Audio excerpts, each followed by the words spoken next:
Bonjour à tous, on se retrouve dans cette nouvelle vidéo, toujours dans le Road to 2200 chess club rapide.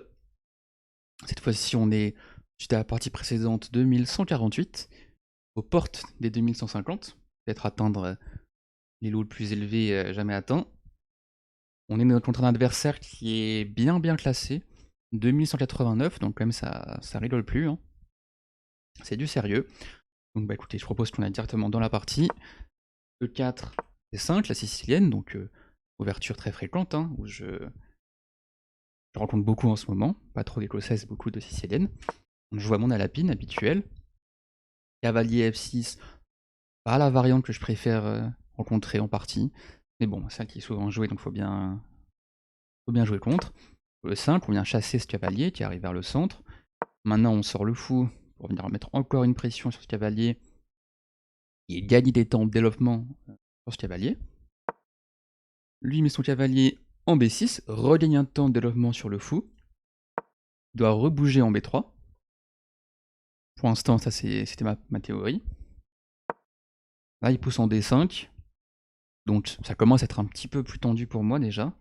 Parce qu'il vient vraiment prendre ce centre. Mon fou peut se retrouver vite un peu bloqué si jamais il arrive à pousser par exemple avec E6. Voilà, donc naturellement je fais la prise en passant pour me libérer un petit peu la visée pour mon fou. Maintenant le fou il tape quand même sur le pion F7, pourquoi pas à un moment mettre une dame en F3 et menacer mat, pas vraiment mat parce qu'il pourrait partir en D7 mais vous avez compris. Donc il récupère avec la dame, je sors mon cavalier en F3 pour le développer et mener vers petit roc. Peut-être que cavalier E2 était aussi intéressant, mais là au moins je me garde un petit peu de dame E2 si besoin, si jamais il y a un échec par exemple de la dame quelque part. Quelque part. Donc cavalier C6, petit roc, donc je mets mon roi à l'abri, mais là on sent quand même que vous voyez, ces pièces-là, elles ne jouent pas du tout, hein, le cavalier est bloqué par les deux pions et le fou aussi. Donc pour vraiment finir mon développement, il faut que je touche à ce pion D. Mais le problème, c'est que D3 n'a pas vraiment envie, hein, ça fait un pion arriéré. La dame est déjà bien placée pour taper dessus. On peut imaginer plus tard un fou qui arrive, la tour derrière. Bon, c'est compliqué. Et actuellement, D4, bon, bah, c'est quand même bien contrôlé 3 fois par les noirs. Moi, je la contrôlerai que 3 fois aussi.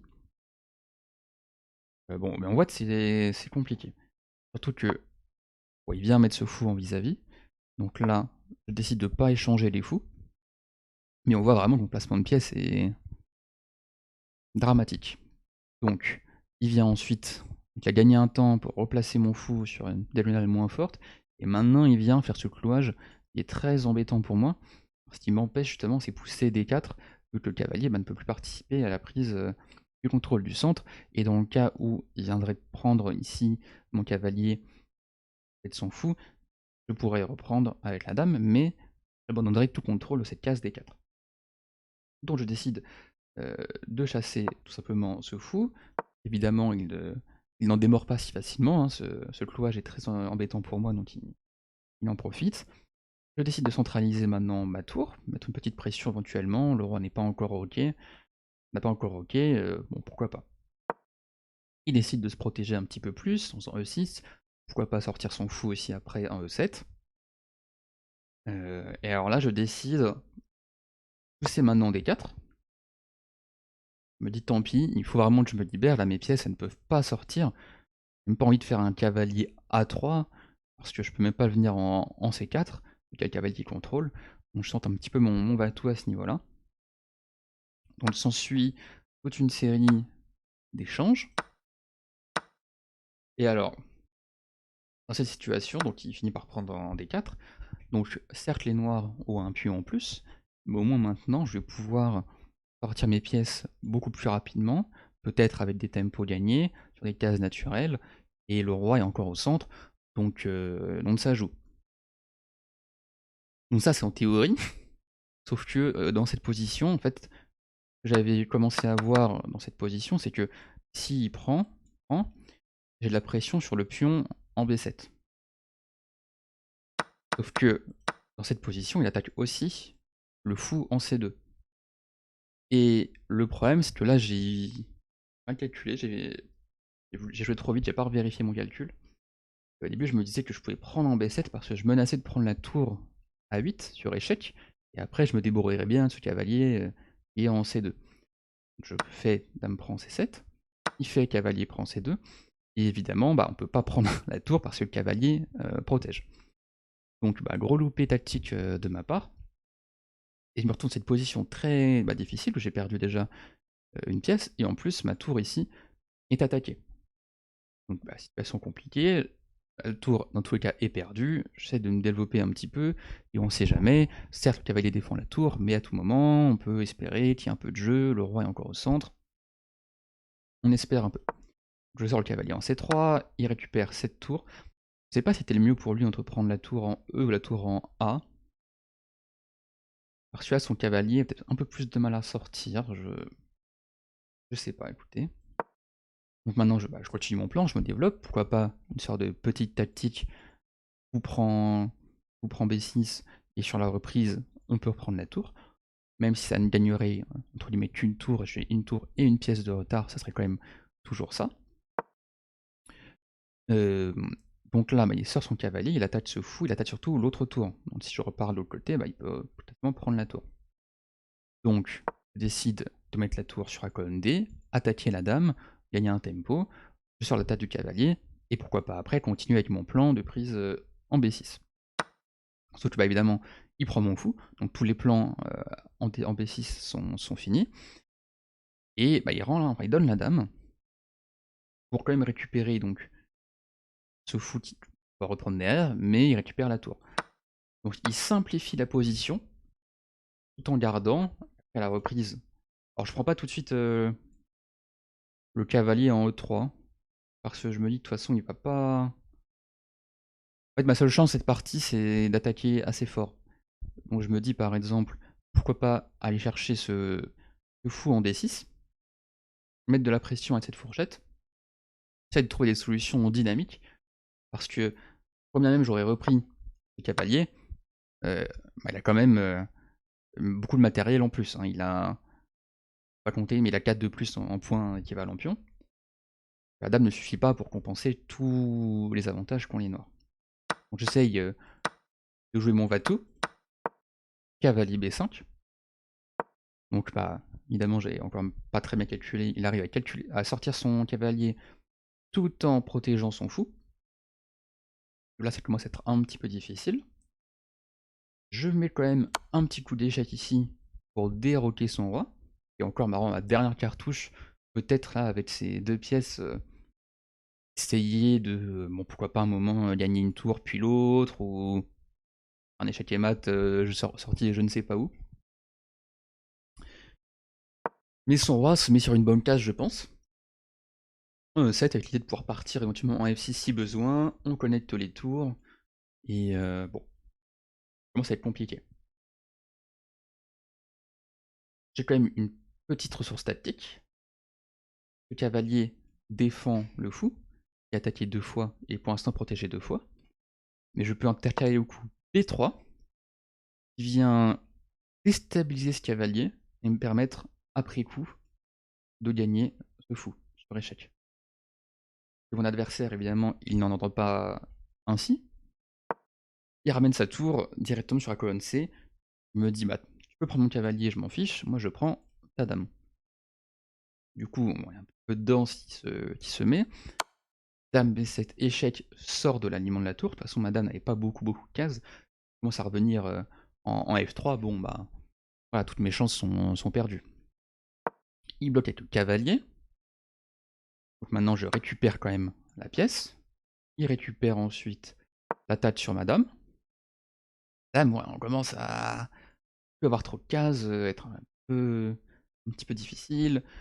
Potentiellement, il a encore beaucoup de matériel d'avance, donc peut-être qu'il sacrifie pour le cavalier, avoir une tour contre un cavalier, s'il récupère le pion derrière, pas très content. Donc je garde un petit peu d'activité, je rattaque le fou ici en D6. Évidemment, il fait ce que j'ai dit, il simplifie la position, il redonne un peu de matériel pour s'enlever l'attaque sur ce fou, et bon, voilà, maintenant j'ai plus qu'une dame et quelques pions pour me battre contre ces 3 pièces, tour, cavalier et fou. J'ai quand même un pion d'avance. Matériellement, c'est quand même +2 pour l'adversaire.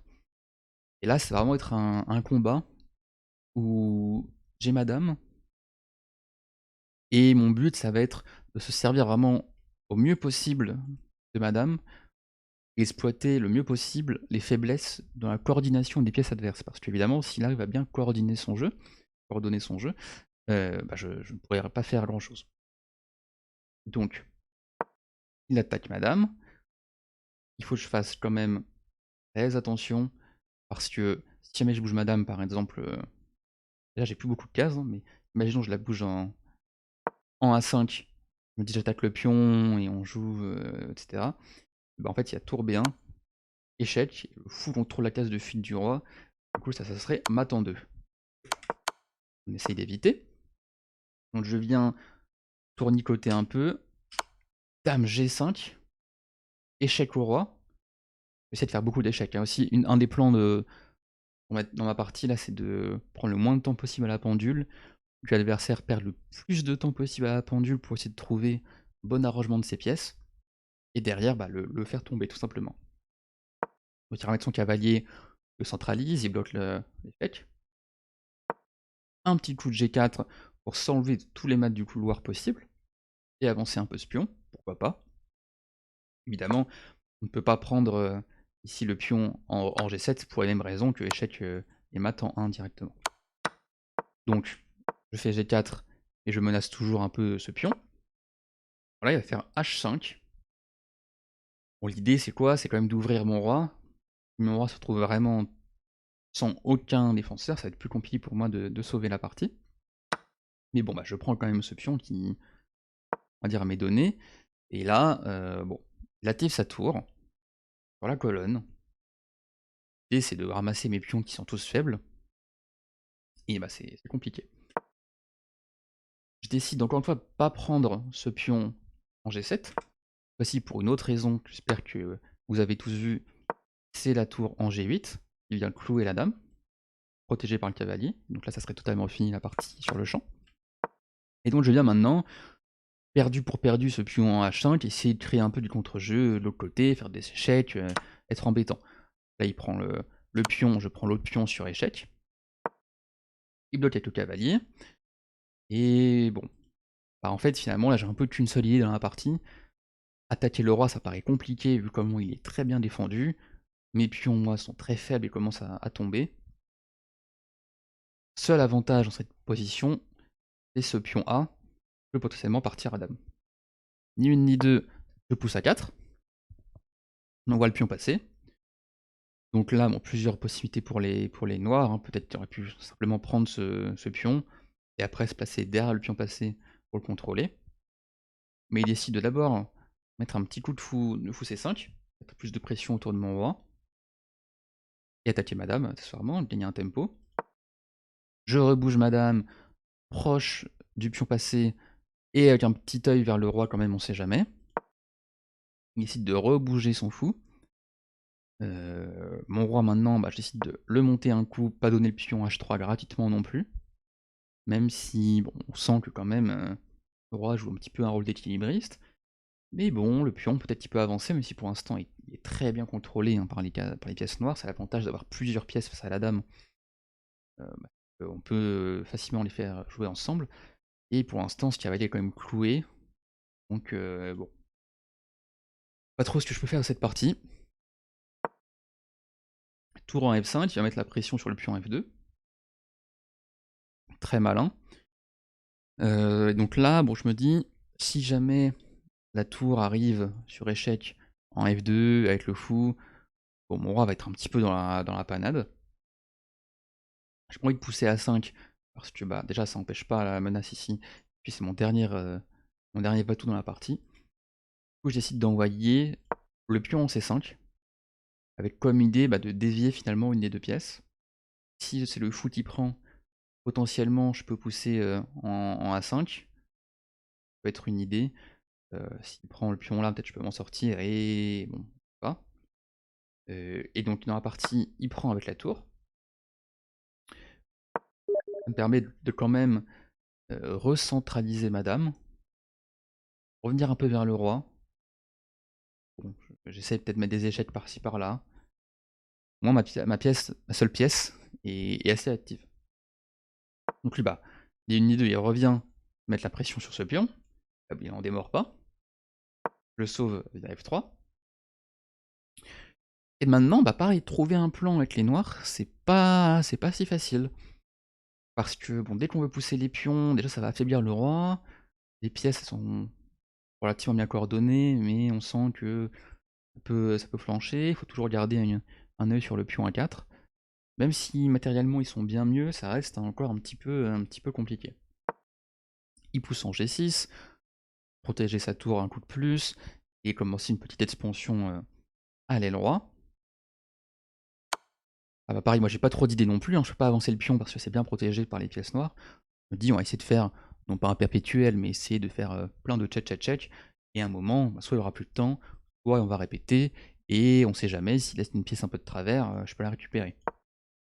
Il ramène le roi, je refais un échec, il remonte le roi. Bon, bah moi je répète, hein, la nulle me convient très bien dans cette position, vu la débâcle tactique du début de partie. Il vient bloquer avec cette tour. Bon bah là j'ai pas d'échec, je reviens un petit peu, j'essaie de menacer de. Je sais pas, menace pas grand chose, hein, mais bon, on sait jamais. Alors, hop.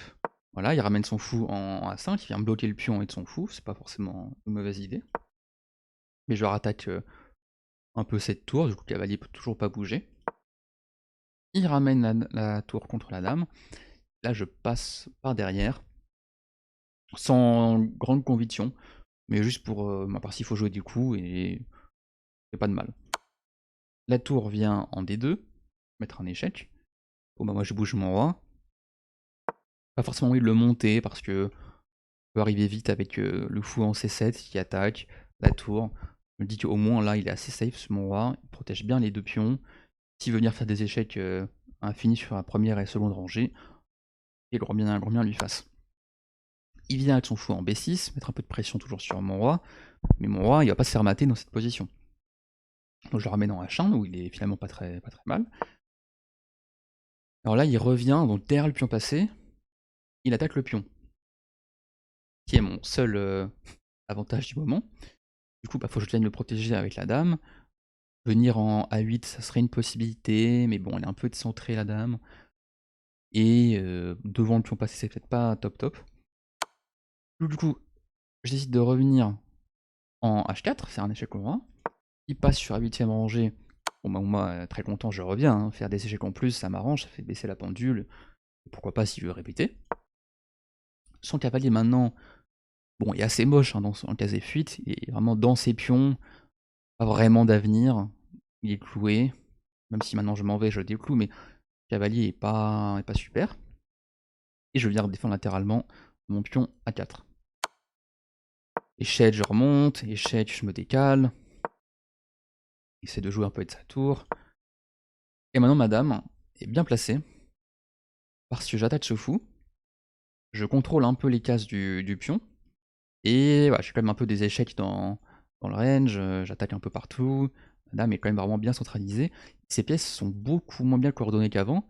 Rappelez-vous quand il y avait le cavalier ici, le fou par là et la tour en DS5.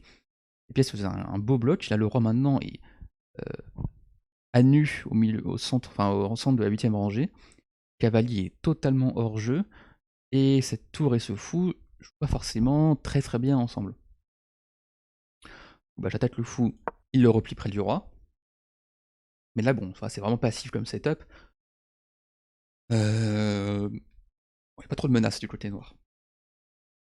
Je décide de pousser mon pion, c'est quand même mon objectif. Il ramène le cavalier, parce que faut bien que sa pièce joue, et pourquoi pas ça contrôle quelques cases. Bon, soit, peut-être qu'il aurait mieux fait de ramener sa tour éventuellement derrière le pion, je sais pas. Moi, je continue de pousser mon pion, c'est ma dernière cartouche. Hein. Si ce pion disparaît, même au prix, par exemple, je sais pas, du cavalier qui se sacrifie, en spad, j'arrive. Alors peut-être je tiens la nulle quand même, hein, oui, avec la dame contre tour, fou et pion. Peut-être, écoutez, je sais pas. Il place du coup sa tour maintenant derrière le pion passé. Je suis quand même content, le pion est sur une case blanche, donc le fou maintenant il peut pas l'attaquer. Et le cavalier, bon, pour venir attaquer mon pion, pardon, et les cases sont pas trop accessibles pour lui pour le moment. Je décide d'escorter mon pion vers la promotion. Donc bah, il essaie de l'empêcher un petit peu en se disant: «Oui, bah, essaye de pousser, tu verras, je bloque, avec mes 2 pièces, le cavalier protège le fou, le roi va pouvoir bouger et tout le monde sera content». Bah, il a plutôt raison, je peux pas avancer. Donc bah, je joue un coup qui sert à rien en attendant peut-être la faute. Je ramène le roi. Le roi peut pas faire grand-chose, mais on sait jamais. Là, il aurait juste à attendre dans ce setup et peut-être commencer à envoyer quelques pions avec, je sais pas, quel pion faire, mais bon, là moi j'envoie F4. Encore une fois, ça ne sert toujours à rien, mais c'est pour jouer quand même des coups. Il enchaîne ensuite par tour à 3. Bon, il fait échec, très bien. Il redescend un peu, pas pressé. Il remonte, il veut peut-être faire un décalage par ici tout en contrôlant le pion. Bon, soit pourquoi pas. Je pousse l'autre pion toujours sans aucune conviction. Il ramène le roi. Alors, pourquoi ramener le roi alors qu'il était assez centralisé et bien protégé, peut-être juste pour se déclouer le cavalier. Mais bon, peut-être qu'il sera plus vulnérable à un moment. Si le cavalier bouge, peut-être qu'il y aura un échec en B8, même si le foot il peut couvrir, on reviendrait. Je sais pas, pourquoi pas. Je monte le roi, il me refait un échec. Voici, je décide de monter. Parce qu'on sait jamais, un monde où mon roi peut s'infiltrer et commencer à attaquer un peu les pions noirs qui sont finalement pas bien défendus. Une position très, très tendue. Il remonte avec la tour, il me coupe le roi. Faut bien jouer. Bah, moi je redescends, pas de souci. S'il veut revenir faire un échec, il n'y a aucun problème. Voici, il décide de bouger son fou en C5. Pas forcément fan parce que ça coupe sa tour, mais peut-être qu'il en avait marre d'être attaqué, il voulait que son cavalier puisse bouger par exemple en F6, ou bon, je ne sais pas. Moi je bouge mon roi, hein, toujours aucun souci. Il ramène la tour, peut-être qu'il attaque le pion F4. Bah écoutez, je remonte, hein, pas de souci, hein, moi s'il veut faire des échecs comme ça, bah, je veux bien signer la nulle. On bouge. Ah, il pousse F6, je sais pas si c'était la meilleure poussée de pion parce qu'ils sont quand même tous un peu vulnérables, mais au moins il va chercher à faire une rupture, créer un pion passé peut-être lui de son côté aussi, et commencer à l'avancer. Madame pourra jamais bien protéger à la fois le roi, le pion passé adverse et mon pion passé à moi. Je ramène la dame. Bon, voilà. Avec l'idée quand même, Marlou, mais s'il vient prendre ici en A6, j'ai dame D3, qui récupère la tour. Là, ça serait une bonne position pour moi, donc j'abandonne pas vraiment la case pour le pion, mais je recentralise un peu la dame, je touche tête du pion G6. Bon, voilà, il y a un peu de vie dans la position. Tour A2, il vient se enlever de problème et me mettre un petit échec. Je ramène le roi. Cette fois-ci, il vient avec le fou. Bon. En fait, il espère pouvoir peut-être soit mater, soit que je sois obligé de sacrifier la dame pour. Mais le problème, c'est que, bah, encore une fois, je suis pas contre la nulle. Et mon roi peut facilement quand même être en sécurité. Là, il vient récupérer ce pion en H4. Et bah, je sais pas si vous voyez par rapport à la position il y a quelques coups. Ce fou maintenant sur le côté, il sert pas à grand chose en fait. Certes, il peut accompagner une poussée de pion future, mais c'est très lent comme position. Alors que moi de mon côté, tenez-vous mon pion, était bloqué par ce fou. Maintenant, le pion il est que à 2 cases de dame quand même, et il n'y a que la tour derrière pour faire quelque chose. Donc je décide de ramener ma dame dans l'action, avec dame B4 échec. Le cavalier vient en C5, et bon bah maintenant on voit quand même qu'il y a un chemin qui se dégage pour le pion. J'en profite, je ramène la dame pour contrôler un peu la case B7. Peut-être j'aurais pu faire dame B8 à la place pour contrôler les 2 cases d'un coup. J'essaie de jouer encore une fois assez vite dans cette partie. Il ramène son roi. Bah écoutez, A7, on est parti. Comment il arrête le pion? Je vous laisse réfléchir un petit peu. Et bah il l'arrête pas. Il tente peut-être faire des échecs perpétuels, de me mater, je sais pas s'il espère vraiment. Le roi vient. On menace de faire la promotion sur échec. On menace de prendre le fou. Bah écoutez, il décide de Défendre son fou. Je fais la dame sur échec. Et bah, la puissance des 2 dames quand même. Hop, échec et mat. Donc, je propose de regarder directement le rapport de partie. Donc, vous voyez la courbe à barre d'évaluation là en haut. La blunder tactique me met vraiment dans le mal jusqu'à -5, évidemment. Je reviens un petit peu. Ça reste quand même perdant, mais je stabilise. Et ça commence vraiment à partir de, si on va dans la partie, voilà. Quand il commence à venir chercher un peu mon roi, c'est là où on voit que c'est quand même un peu mauvais pour lui. Et alors, je vais vous montrer, c'est assez intéressant. Voilà, c'est pas encore perdant pour les noirs. Si on regarde l'analyse, il y a encore un coup qui sauve. C'est F5. Un coup assez incroyable. L'idée c'est quoi? C'est de juste couper le roi. Et en fait, on peut pas encore évidemment pousser vers la dame parce que bah, la tour contrôle et là, ça va, aucun problème pour les noirs. Mais si on fait par exemple dame B7, non, parce qu'il y a le cavalier, dame B8 pour contrôler, et ben en fait, on fait pas encore tour A3,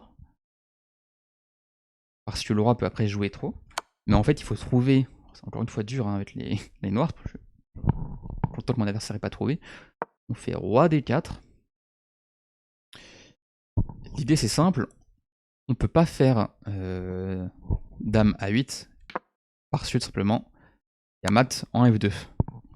Donc, on essaye de ramener avec F5, on contrôle la case G4 et le roi en D4, de créer un peu ce réseau de masse, et du coup la dame est obligée de venir à la rescousse du roi, et bah, de ne plus protéger le pion, et on va finir par peut-être avoir des complications, et peut-être même les blancs qui doivent forcer un peu pour se retrouver gagnant ou sauver la nulle. Donc mais bon, on n'a pas trouvé ça, fort heureusement pour moi. Et on a continué juste sur notre lancée. On gagne cette partie, on passe à 2157 d'élo, qui est un bel élo. Et bah écoutez, la vidéo dure déjà assez longtemps comme ça. On va se retrouver dans une prochaine partie pour peut-être continuer de monter encore plus haut. Salut, salut!